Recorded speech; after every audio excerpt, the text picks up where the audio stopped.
De cette édition, c'est un thème d'actualité à quelques jours des vacances, les coulisses des sites de réservation des hôtels en ligne. Ils sont en quelque sorte des grossistes, ils promettent d'un simple clic les tarifs les plus avantageux, mais est-ce vraiment le cas? Comment fonctionnent ces enseignes? Est-ce réellement moins cher? Dossier réalisé par Laurent Desbonnets, Reda Settar et Caroline Robillard. Vacances de rêve ou voyage d'affaires, de 1 à 5 étoiles, du petit hôtel au palace géant à l'autre bout du monde. Tous ces séjours se réservent de plus en plus en quelques clics sur Internet. Une ville, une date et très vite des dizaines de chambres d'hôtel, une multitude d'offres spéciales, de promotions et de bons plans. Pour capter toujours plus de clients, les sites de réservation sur Internet rivalisent d'arguments marketing. Mais ces promesses sont-elles toujours tenues? Le consommateur est-il vraiment gagnant? Ce client britannique est persuadé d'avoir fait une bonne affaire. Il a réservé une chambre dans cet hôtel parisien, 126 € la nuit. C'est une très bonne affaire. On a eu une promo sur Internet. C'était donc moins cher que si j'étais passé directement par l'hôtel. C'est fantastique.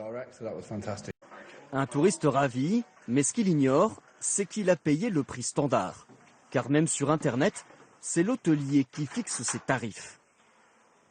C'est la chambre dont je suis très fier. Et il n'a aucune obligation de casser les prix. Démonstration avec le propriétaire des lieux.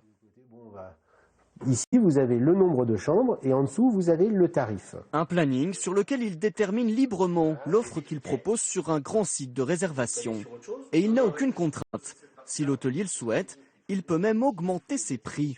Ici, par exemple, de 110 à 140 € la chambre, avec effet immédiat sur le site. C'est dans les 30 secondes qui suivent, vous avez le tarif que vous avez indiqué qui a changé. Il est maintenant visible dans le monde entier. Mais cette vitrine, il la paye au prix fort.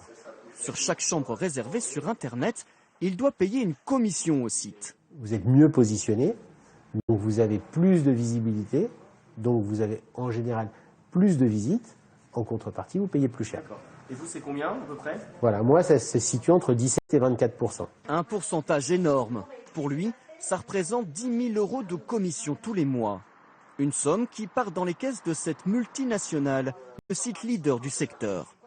Comment fonctionne ce nouveau géant du web? Son plus grand centre d'appel en France est situé près de Lille. Ici, on parle 40 langues. Le site gère chaque jour dans le monde 500 000 réservations de chambres d'hôtel. Sa porte-parole assure que le consommateur obtient à chaque fois le prix le plus bas possible. On propose le meilleur tarif disponible, qui est proposé par les hôteliers directement. C'est-à-dire qu'on est sûr de trouver le tarif le moins cher sur votre site? Oui. Elle est sûre d'elle, car c'est écrit dans les contrats signés entre le site et les hôtels. Si l'hôtelier offre une réduction, il est obligé de le faire aussi sur Internet. Mais visiblement, ce n'est pas toujours le cas. Nous avons fait le test. Oui, bonjour monsieur, je vous appelle pour savoir s'il vous reste des disponibilités pour ce week-end. Pour une nuit à Nice, cette chambre est proposée sur Internet à 70 €, meilleur tarif garanti. Mais au téléphone, l'hôtelier baisse tout de suite ses prix. 70 €, on peut vous l'offrir pour 60. Une rapide négociation qui permet d'obtenir une réduction ou dans cet autre établissement, des petits déjeuners gratuits. Pour le consommateur donc, un simple conseil, ne pas hésiter à appeler directement son hôtel avant de réserver.